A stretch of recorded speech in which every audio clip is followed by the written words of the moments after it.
നമുക്ക് ഒരു അടപ്രഥമൻ ഉണ്ടാക്കാമേ. അതിനുവേണ്ടി കുറച്ച് നെയ്യ് ഒഴിക്കുക അങ്ങോട്ട്. ഗ്യാസ് ഓണാക്കി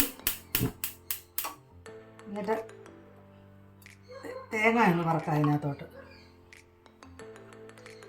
അരിഞ്ഞ് വെച്ചിരിക്കുന്ന തേങ്ങ വേണ്ട, കുറച്ച് തേങ്ങ ഉണ്ട്, അത് നമുക്കൊന്ന് ഇട്ട് വറക്കാം.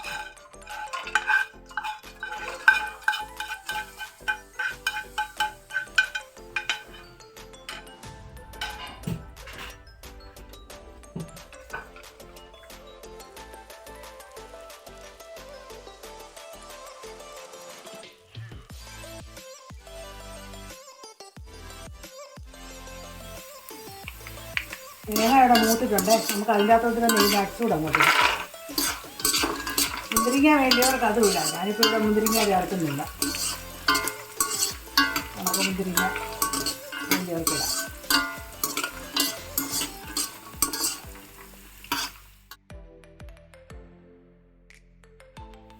അതെല്ലാം മൂത്തിട്ടുണ്ട്. നമുക്കതൊരു പാത്രത്തിലോട്ട് കോരി വെക്കാവേ. നമുക്ക് ആ നെയ്ക്കകത്തോട്ട് ഇതിട്ടൊന്ന് വഴറ്റയ്യാടാം. ഈ കടി വെള്ളമൊക്കെ ഒഴിച്ച് തണുപ്പിച്ച് വെച്ചിരിക്കണം.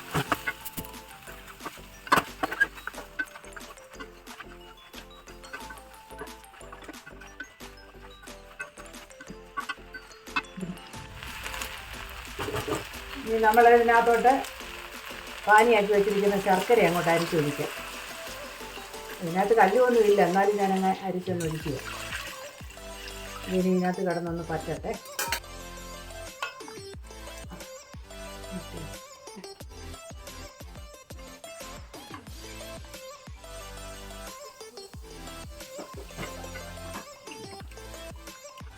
നമുക്ക് ഇതിനകത്തോട്ട് രണ്ടാം പാല് അങ്ങോട്ട് ഒഴിക്കാം.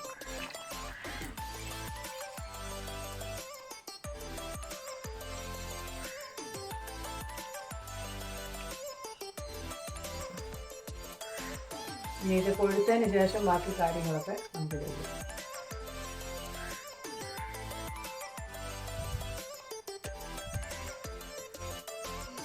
മധുരം ഒന്ന് ക്രമീകരിക്കാൻ നമുക്ക് 1 പിഞ്ച് ഉപ്പൊന്നിടാമേ. ഇനി നമുക്ക് ഒന്നാം പാൽ, നല്ല കൊഴുത്ത ഒന്നാം പാലാണ്, അതങ്ങോട്ട് ചേർക്കാം.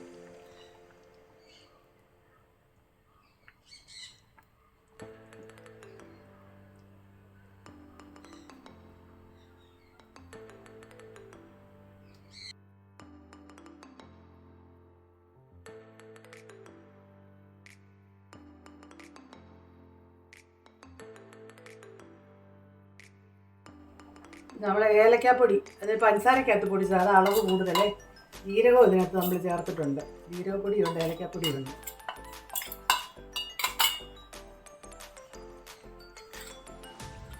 ഇച്ചിരി ചുക്കുപൊടിയും കൂടെ ചേർക്കണം, 1 സ്പൂൺ ചുക്കുപൊടി.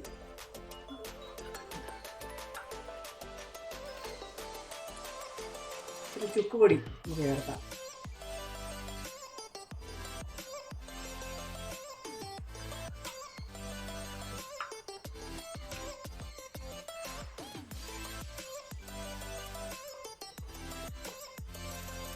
ഇനി നമുക്ക് വറുത്ത് വെച്ചിരിക്കുന്ന സാധനങ്ങളിലേക്ക് ചേർക്കാമേ.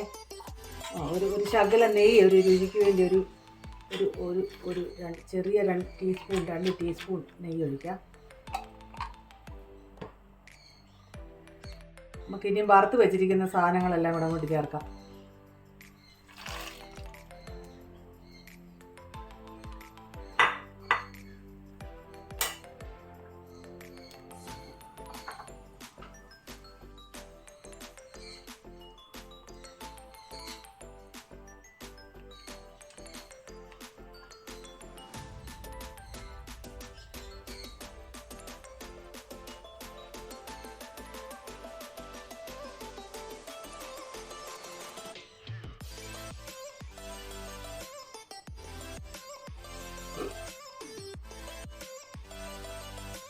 അടപ്രഥമൻ ഇവിടെ റെഡി ആയിട്ടുണ്ട്. ഇത് വളരെ രുചിയുള്ളൊരു പായസമാണേ. അതെല്ലാവരും ഒന്ന് ഉണ്ടാക്കി നോക്കണം. അറിയാത്ത ആൾക്കാരൊക്കെ ഇതൊന്ന് പരീക്ഷിച്ച് നോക്കണേ. വീണ്ടും ഒരു വീഡിയോയുമായിട്ട് കാണുന്നതിനും വരെ ബായ്.